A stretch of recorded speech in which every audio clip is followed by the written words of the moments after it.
चले देखिए अगला क्वेश्चन, प्रकाशिक तंतु में निम्न में से प्रकाश के किस गुण का प्रयोग किया जाता है? क्वेश्चन नोट करें, साथ में क्वेश्चन लिखते रहो। प्रकाशिक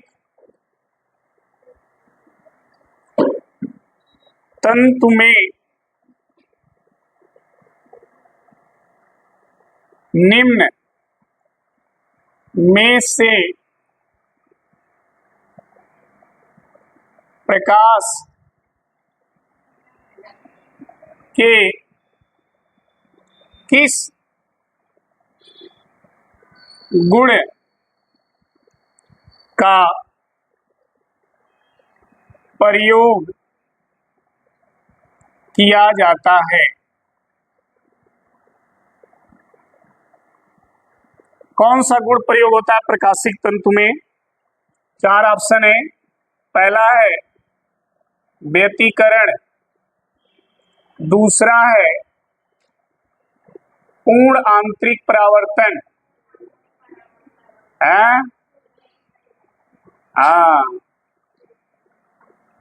और एक है विवर्तन और एक है प्रकीर्णन। ठीक है जी, ये चारों ऑप्शन है इसके। अब इनमें से जो सही है वो कौन है? पूर्ण आंतरिक, प्रकाशिक तंतु जो होता है पूर्ण आंतरिक परावर्तन के गुण पर आधारित है, तो बी ऑप्शन आपका सही है। चलिए अगले क्वेश्चन पे आते हैं। वायु में प्रकाश की चाल, वायु में प्रकाश की चाल 3.0 × 10⁸ मीटर पर सेकेंड है। 1.5 अपवर्तनांक वाले कांच में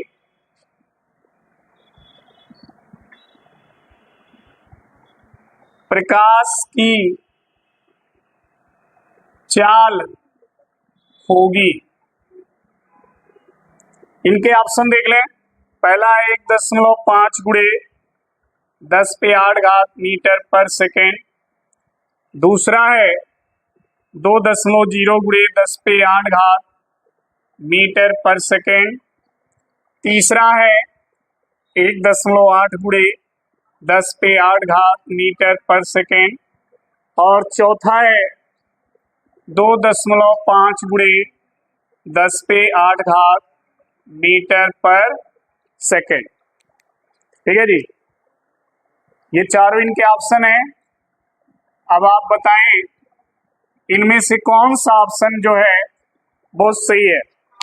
बताओ, प्रश्न को समझो।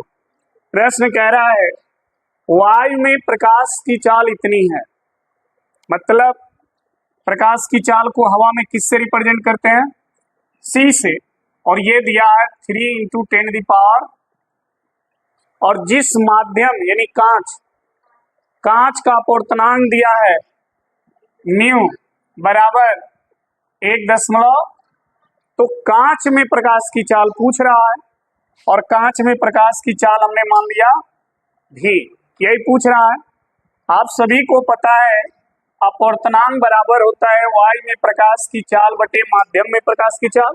माध्यम यहाँ कांच है तो कांच में प्रकाश की, v को यहाँ भेज दो तो c बटा क्या हो जाएगा? होगा v बराबर c का मान 3.0 × 10⁻, µ का मान है 1.5, 1.5 का मतलब 1.5 रुपया। 1.5 रुपया 3 रुपया को कै बार में काटेगा? 2 बार में, 1.5 × 2 = 3, तो ये 2 बार में कट गया, v का मान आया 2.0 इंटू 10⁻, यही आएगा। अब ऑप्शन बता दो। हाँ, बी ऑप्शन सही है, नोट करो।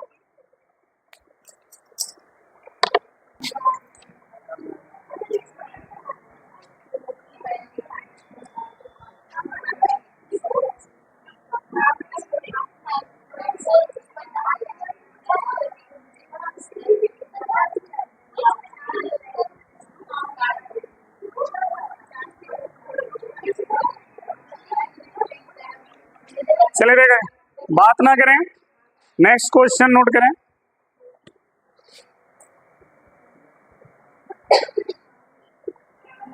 नेक्स्ट क्वेश्चन है y के सापेक्ष,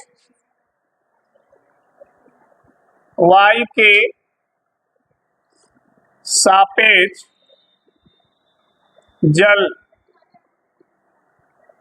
तथा कांच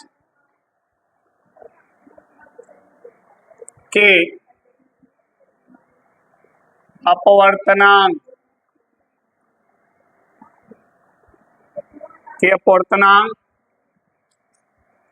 क्रमशः 4/3 एवं 5/3 है। कांच का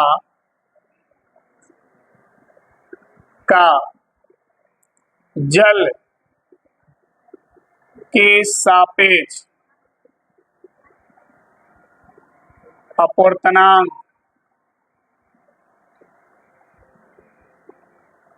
होगा।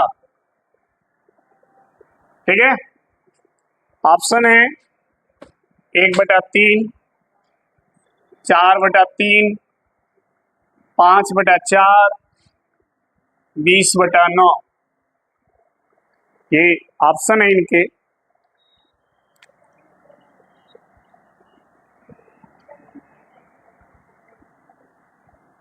बता दो, है कोई माइक लाल जो बता रहे कौन सा फार्मूला लगेगा? फार्मूला कौन सा लगेगा हम पूछ रहे हैं, ऑप्शन नहीं। पूछो कुछ और, बोल रहे कुछ और, फार्मूला बताओ। हाँ, क्या चीज? फार्मूला बोलो।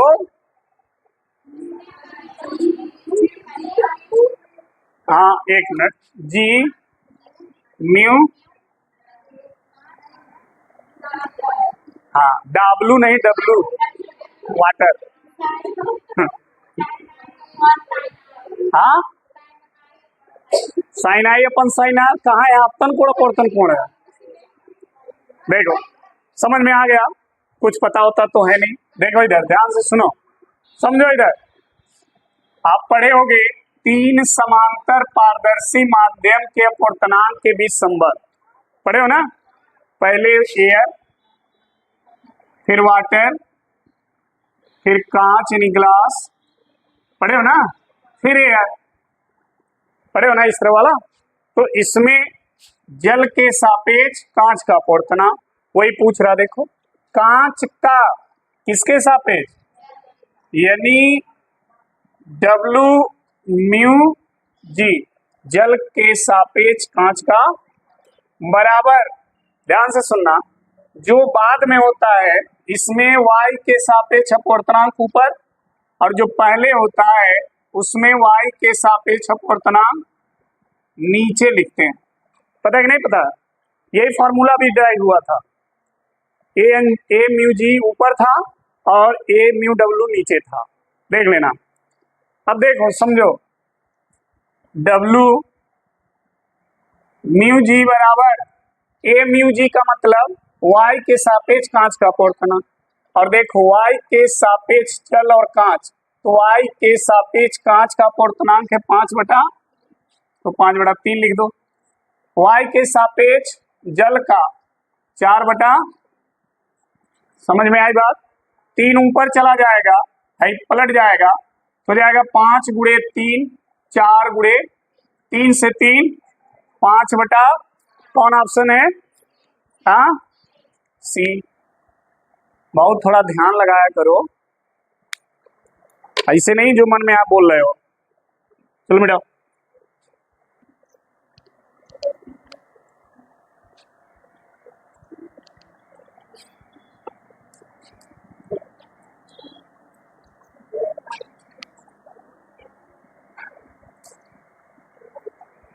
नेक्स्ट क्वेश्चन देखो इधर। नेक्स्ट क्वेश्चन है 600 नैनोमीटर। 600 नैनोमीटर का एक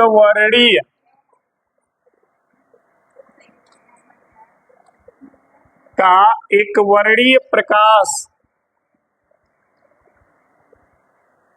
प्रकाश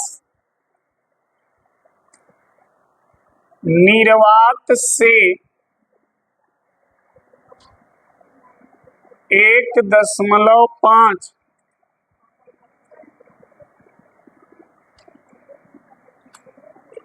अपवर्तनांक वाले माध्यम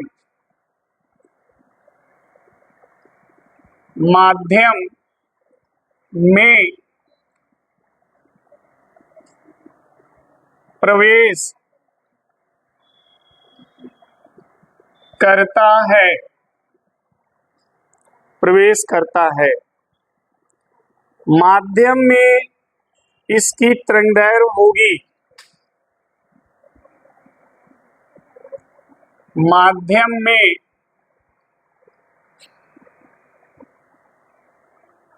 इसकी तरंगदैर्घ्य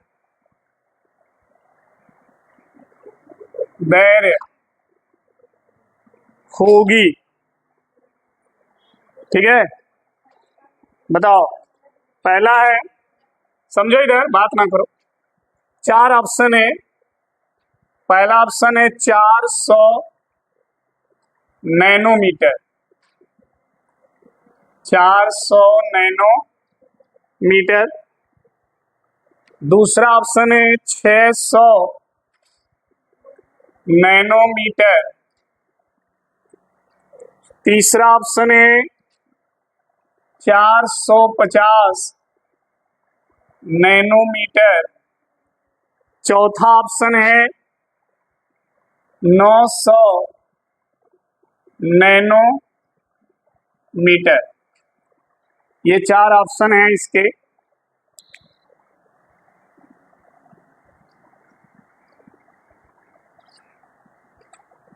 बताइए, प्रश्न को ध्यान से पढ़िए।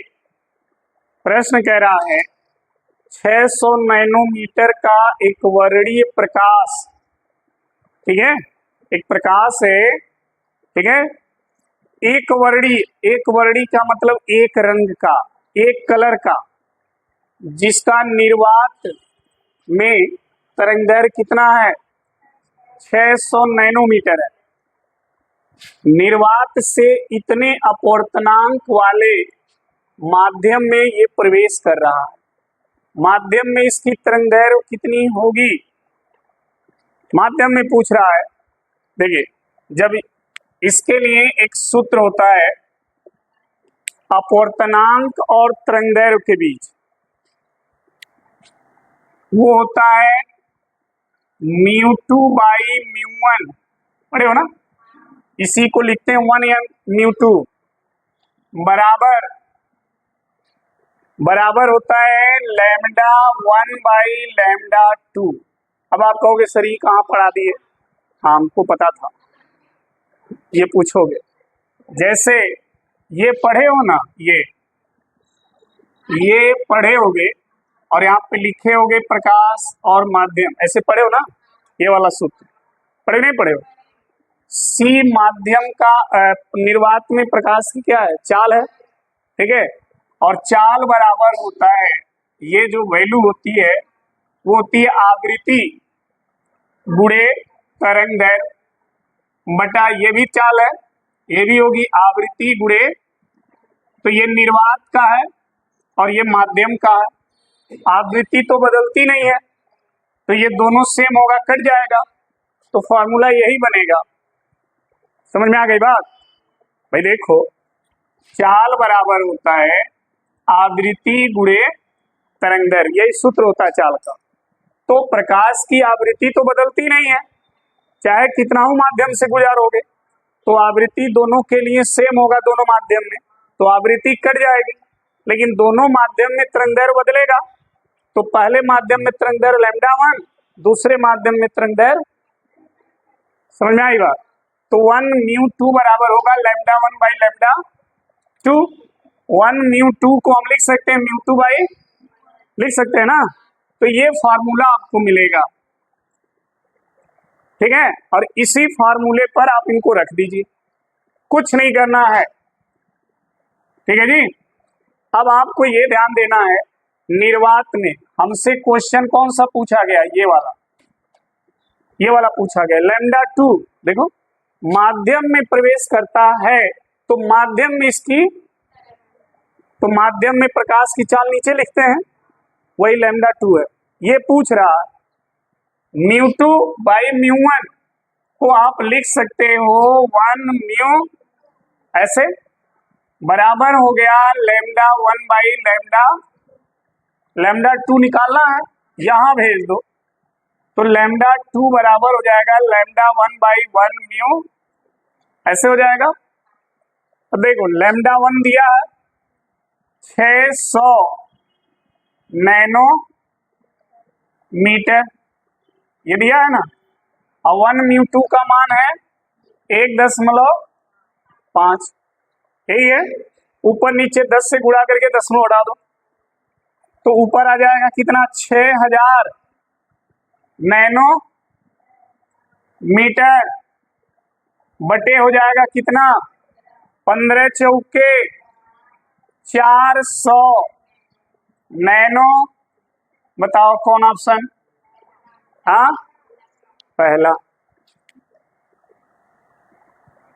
समझ में आई बात? मिटा था सब ना, लिखोगे नहीं ना,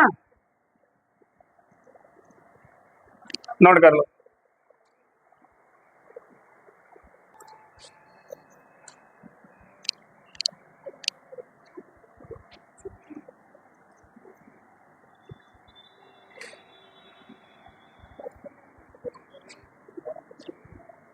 चलो देखो, नेक्स्ट क्वेश्चन देखो,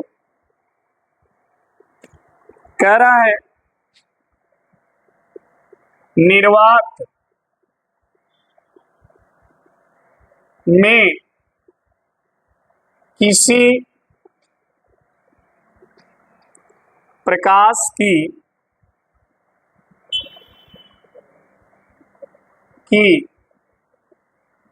तरंग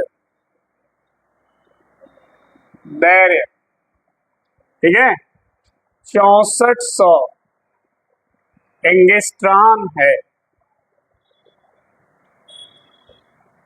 जल में उसकी तरंग दैर्घ्य होगी, जल में उसकी तरंग दैर्घ्य होगी। ब्रैकेट में दिया है y के सापेक्ष जल का अपवर्तनांक 4/3, ठीक है। ऑप्शन इनके हैं 6000 एंगस्ट्रॉम, 5800 एंगस्ट्रॉम, और है 4800 एंगस्ट्रॉम, और है 5000 एंगस्ट्रॉम। ये इनके ऑप्शन है, ठीक है। कर डालिए, पहला, दूसरा, तीसरा, चौथा, ठीक है। करिए, बताइए कौन सा होगा इनमें से, चारों में से। देखो, अभी अभी लगाया गया है, सेम पैटर्न पे होगा। अपवर्तनांक दिया, देखो ए म्यू डब्ल्यू, ये दिया है, और आप जानते हो y में प्रकाश की चाल बटे माध्यम में प्रकाश की चाल, चूंकि तरंग दैर्घ्य दिया है ये हो जाएगा लैम्डा 1 बाई लैम्डा, यही होगा। लैम्डा 2 निकालना है, लैम्डा 1 तो दिया, इसको इधर भेज दो, ये हो जाएगा लैम्डा 1 बाई ए म्यू, समझे। लैम्डा 1 6400 एंगस्ट्रॉम, ए म्यू डब्ल्यू 4/3 ऊपर चला जाएगा, ये हो जाएगा 6400 एंगस्ट्रॉम गुणे 3 और नीचे हो जाएगा 16 चौके 64, 1600 हुआ, 16 तिया 48, यानी 4800। कौन ऑप्शन होगा, हैं, सी वाला, नोट करो।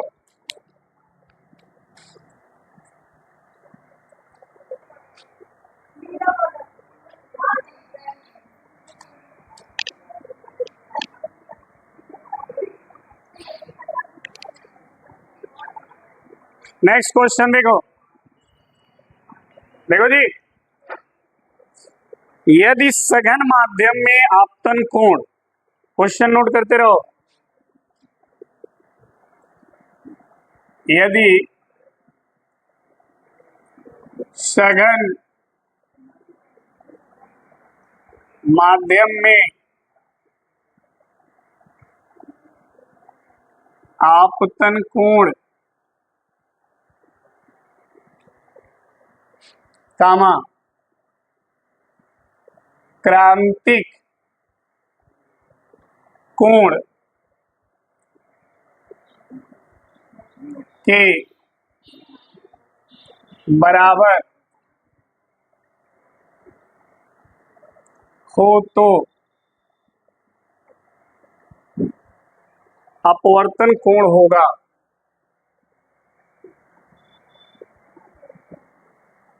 अपवर्तन कोण होगा, 4 ऑप्शन है, 0 degree, 45 degree, 90 degree, 80 degree, 4 option है, फटाफट बताओ। ए बी सी डी, बताओ, हाँ कौन ऑप्शन होगा, सी यानी 90 डिग्री, सही है। सॉल्व करते हैं भाई, देखो ऐसे अंधेरे में तो हम बार बार बोले कि अंधेरे में मत जाओ, सॉल्व करो, सॉल्व किए ही नहीं हो, सॉल्व किए हो बोल दी हो। यदि सघन माध्यम में आपतन कोण क्रांति कोण के क्या है, बराबर है, यानी आपतन कोण यानी आई, क्रांति कोण यानी सी, दोनों क्या है, बराबर है, यही कह रहा। तो कह रहा है अपवर्तन कोण आर का मान बता दीजिए, अपवर्तन कोण आर का मान कितना होगा, ठीक है। अच्छा, एक फॉर्मूला पढ़े होंगे यहाँ पर, क्रांति कोण तथा उसके अपवर्तनांक में संबंध पढ़े हो ना, एक सूत्र पढ़े होंगे, उस सूत्र पे अगर लगाएं तो यहाँ पे अपवर्तनांक तो दिया ही नहीं है, नहीं दिया,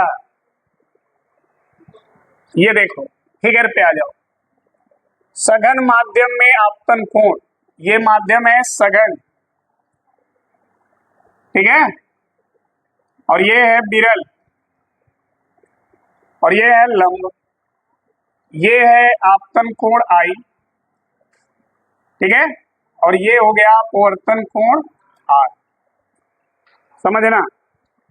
आई और इसका क्रांतिक कोण दोनों क्या है, बराबर है, यही कह रहा है। अरे भाई देखो, इस आई को और बढ़ा दोगे तो हाई कोण कितने डिग्री हो जाएगा, तो आर का मान कितना हो जाएगा, 90 हो जाएगा।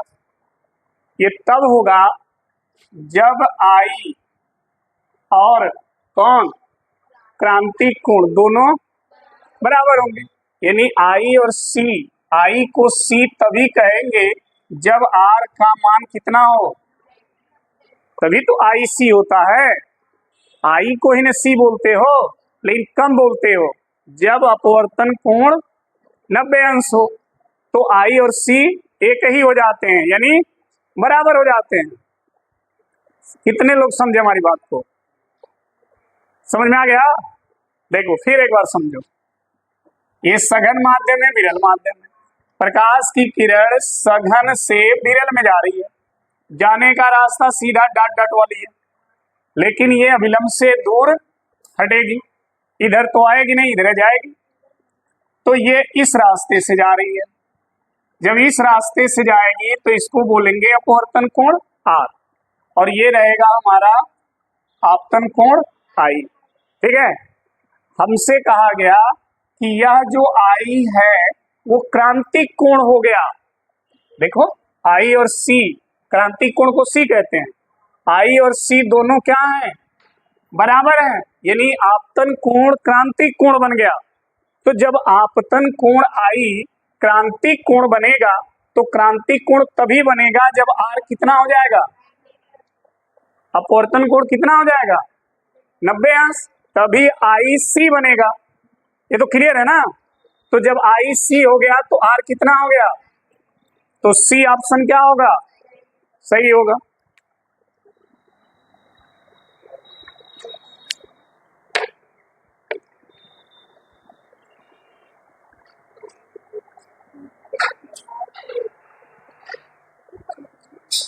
नेक्स्ट क्वेश्चन पे आते हैं। नेक्स्ट क्वेश्चन, यदि विरल तथा सघन माध्यम में, यदि विरल तथा सघन माध्यम में प्रकाश की चाल, प्रकाश की चाल क्रमशः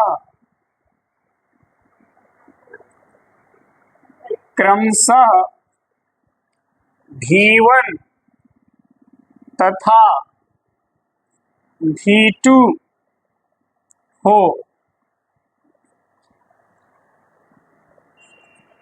तथा सघन माध्यम में, सघन माध्यम में क्रांतिक कोण सी हो, तो चारों ऑप्शन देखें, V1 बराबर V2 साइन सी, बात ना करो, V1 बराबर V2 कास सी, V1 बराबर V2 टेन सी, और चौथा ऑप्शन है V1 बराबर V2 कोसेक सी। ये चार ऑप्शन है, यहां पर देखो ध्यान से।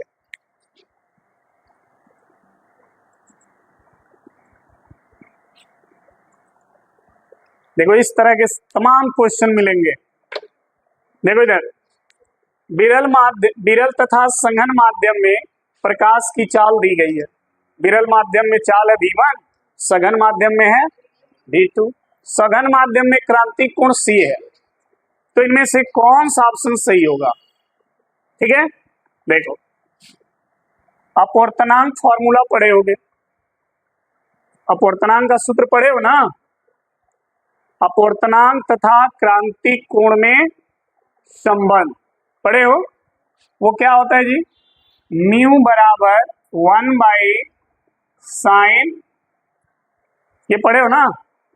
अपवर्तनांक बराबर होता है 1/sin C। अपवर्तनांक तथा क्रांतिक कोण के बीच का संबंध है ये। अच्छा, अपवर्तनांक बराबर ये भी पढ़े होगे V1 बटा, ये भी पढ़े होगे, नहीं पढ़े हो? अभी तो इसके पहले न्यूमेरिकल जब हम लिख रहे थे तो आपको यहाँ बताया था ना C/V, लिखे थे नहीं लिखे थे? तो वहां पर निर्वात और माध्यम का चाल था। यहाँ पर दो माध्यम है, एक विरल और एक सघन। तो सघन माध्यम फिक्स नहीं है, कौन सा है? तो विरल माध्यम में दे दिया है V1, तो C के जगह क्या लिख दोगे? और सघन माध्यम का चाल दिया V2, तो V के जगह, समझ में आ गई बात? बराबर है 1/sin C। ठीक है जी।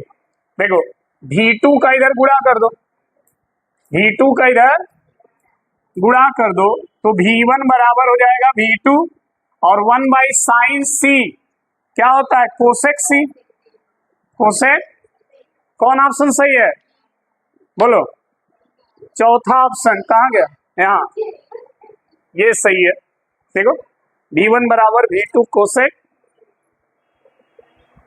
ठीक है जी, नोट करो।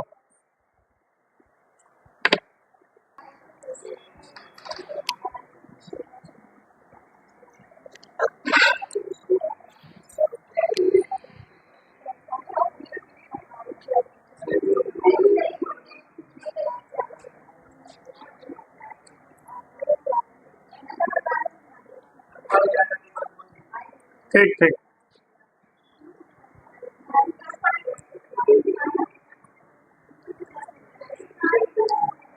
चलो नेक्स्ट क्वेश्चन देखो। ए बच्चा, अगला है, यदि किसी माध्यम से, यदि किसी माध्यम से निर्वात में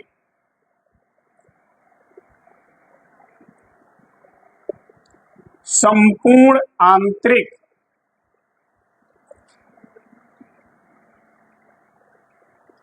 परावर्तन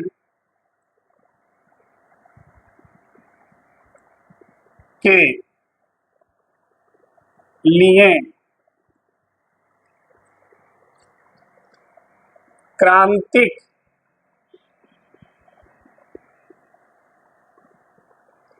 कोण 30 अंश है, तो माध्यम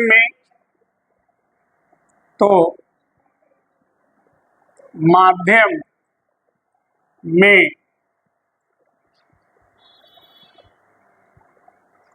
प्रकाश का वेग होगा। ठीक है, क्या होगा? पहला है 2 × 10⁸ मीटर पर सेकेंड। दूसरा है 1.5 × 10⁸ मीटर पर सेकेंड। तीसरा है 3 × 10⁸ मीटर पर सेकेंड। चौथा है 4.5 × 10⁸ मीटर पर सेकेंड। देख लो,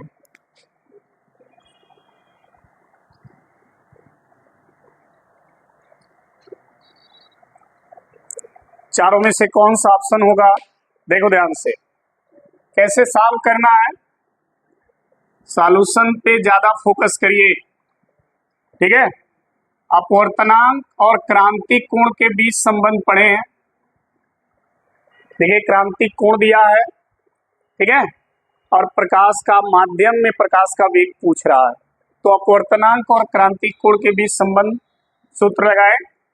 ये बराबर होता है निर्वात में प्रकाश की चाल बटे माध्यम में प्रकाश की, इसका मान ये होता है साइन C का मान है 30 अंश।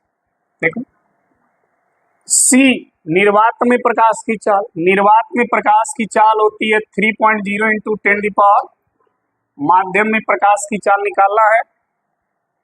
साइन 30 का मान होता है 1/2 ऊपर चला जाएगा तो जाएगा 3.0 × 10 बटे भी, और ये हो जाएगा भी को उधर भेज दो, 2 को इधर भेज दो, तो भी बराबर हो जाएगा 3.0 गुणे 10 पे बटे में 2 से 3 कट जाएगा, 1 गुणे 10 पे मीटर पर। आंसर बता दो। हाँ, बी, ये सही है।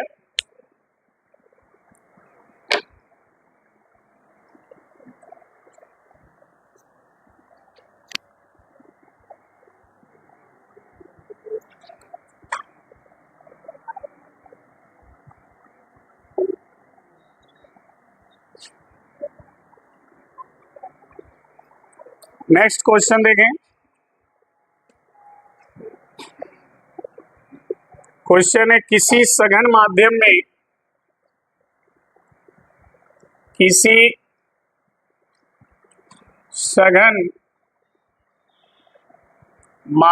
में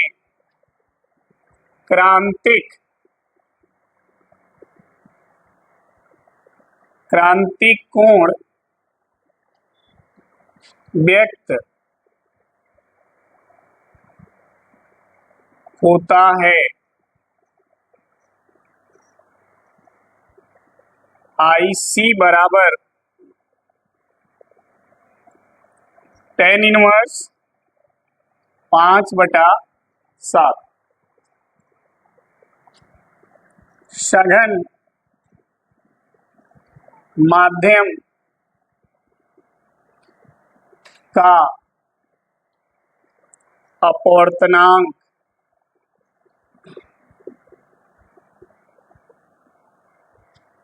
विरल माध्यम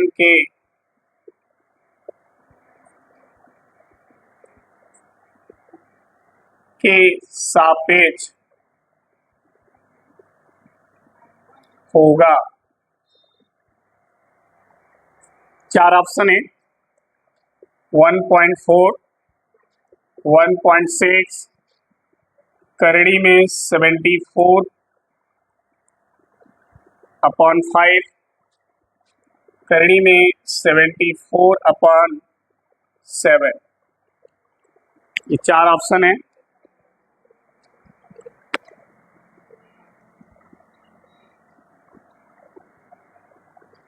देख लो, समझो इसको। समझो जी। अब देखो इसको, IC की वैल्यू दी है tan इनवर्स 5/। देखो IC ये क्रांतिक कोण है, ये दिया है tan इनवर्स 5/7, यही दिया है ना। देखो tan इनवर्स को इधर भेजोगे, इधर, तो ये क्या हो जाएगा, tan IC क्या हो जाएगा, ठीक है। और इधर हो गया कितना, 5/7। यहां तक क्लियर हो। tan IC यानी 5/। समझो अब, ये एक समकोण त्रिभुज है, ठीक। ये कोण है क्रांतिक कोण C, और इस पे tan का मान दिया है 5 tan बराबर होता है लंब बटे आधार, यानी ये 5 और ये, तो इसका मान कितना होगा, यही वर्ग करोगे 25, 7 का वर्ग करोगे 49, यानी 49 धन करड़ी में कितना आएगा, 9 5 14, 6 2 74, करड़ी में आएगा। समझ में आ गई बात, समझे कि नहीं तुम लोग। करड़ी में 74 आ गया। अब तो ये क्लियर हो गया है, ये दोनों नहीं होगा। अब वो दोनों दिख रहा, उसमें से कौन होगा, देखना ध्यान से। tan IC, अब हम इसको यहां से sin IC अगर निकालें, sin IC यही है ना, तो sin बराबर क्या होता है, लंब बटे, यानी 5 करड़ी में, यही होता है, यही ना होगा। साइन का फॉर्मूला होता है लंब बटे कर्ण, तो लंब 5 है, कर्ण करड़ी में, तो 5 अपवर्तनांक पूछ रहा है। देखो सघन माध्यम का अपवर्तनांक विरल माध्यम के, तो म्यू बराबर होता है 1/sin C। 1 बटा साइन इतना मान है, 5 बटा करड़ी में ये ऊपर चला जाएगा, हो जाएगा करड़ी में 74 बटा, अपवर्तनांक निकल गया। कौन ऑप्शन मिला? ठीक है,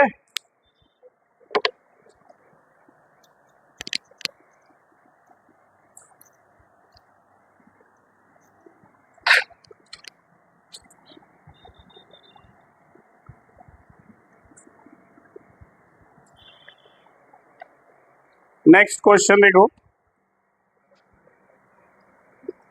लिखा दो लेंस जिनकी शक्तियां 4 डायोप्टर और -2 डायोप्टर है, संपर्क में रखे हैं, उनकी संयुक्त फोकस दूरी है, उनकी संयुक्त फोकस दूरी है 100 सेंटीमीटर, 50 सेंटीमीटर, 75 सेंटीमीटर, 25 सेंटीमीटर। बताओ, बी सी डी,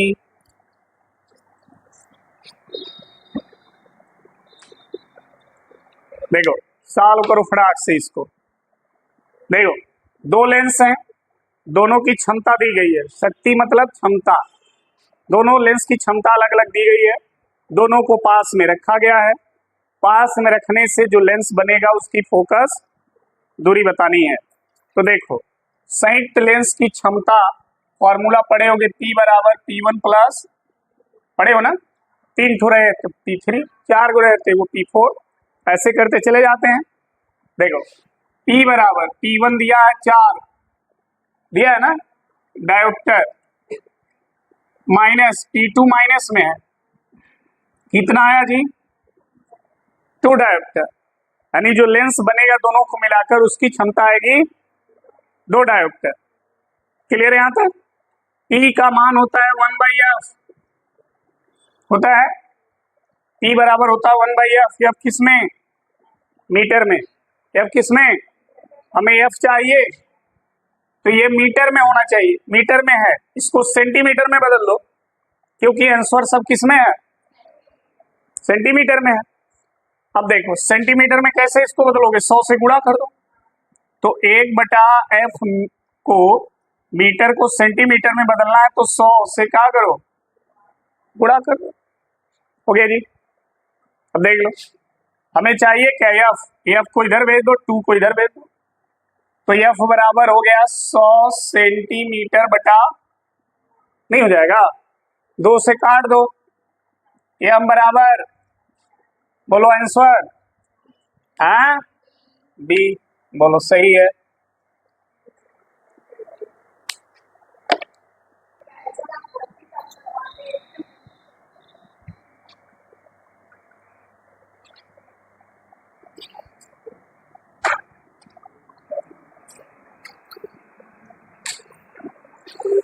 चलो देखो अगला क्वेश्चन कह रहा है, एक उत्तल लेंस की क्षमता 2 डायोप्टर है,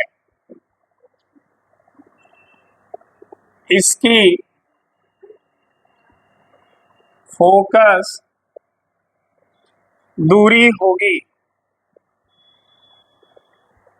4 option, 20 centimetre, 50 centimetre, 40 centimetre, 60 centimetre. बताओ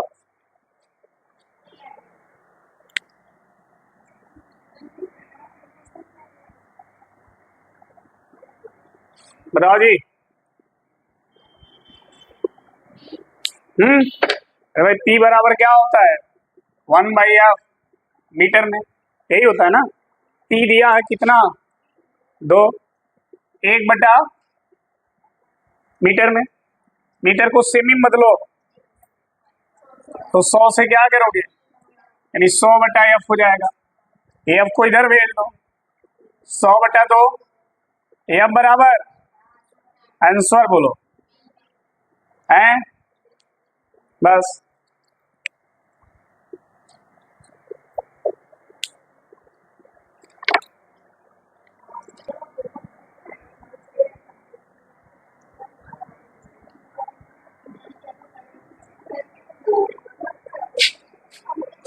चलो देखो,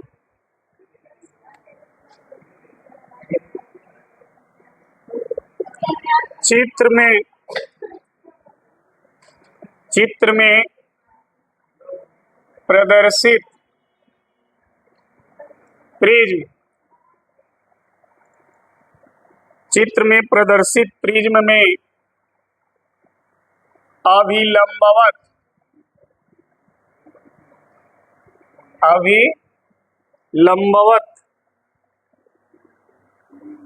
प्रकाश किरण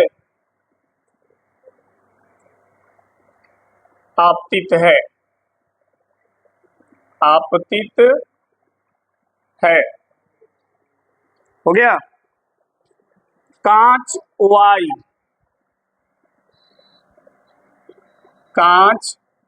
Y पृष्ठ का क्रांतिक कोण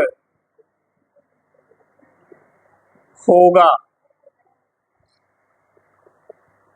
कांच Y पृष्ठ का क्रांतिक कोण होगा। अब देखो 4 ऑप्शन में, अभी फिगर भी है इसमें, 45 डिग्री, 45 डिग्री से कम, 45 डिग्री से अधिक, इनमें से कोई नहीं।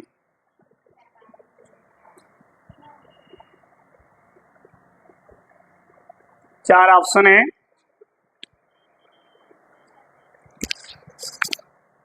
A, B, C, D। और फिगर भी देख लो, फिगर क्या है देखो, ऐसे दिया है, ये एंगल 45 डिग्री है, ऐसे प्रकाश जा रही है,